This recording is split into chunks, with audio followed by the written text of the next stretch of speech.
ഒരിക്കൽ നബി സല്ലല്ലാഹു അലൈഹി വസല്ലമയുടെ അടുക്കൽ വന്നുകൊണ്ട് ഒരാൾ ചോദിക്കുകയുണ്ടായി, റസൂലെ, ഞാൻ ഏറ്റവും അധികം അള്ളാഹുവോട് ചോദിക്കേണ്ടത് ഏത് വിഷയത്തെക്കുറിച്ചാണ്?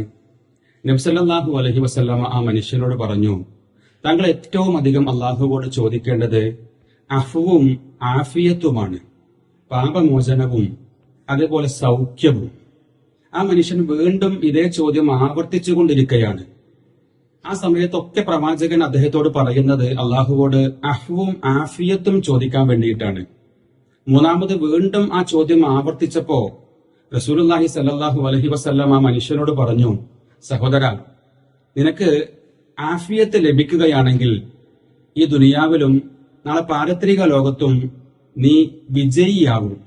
പ്രിയപ്പെട്ടവരെ, നമ്മൾ അള്ളാഹുവോട് ധാരാളമായി ചോദിക്കേണ്ടത് അഫ്വും ആഫിയത്തുമാണ്, പാപമോചനവും അതേപോലെ തന്നെ സൗഖ്യവും.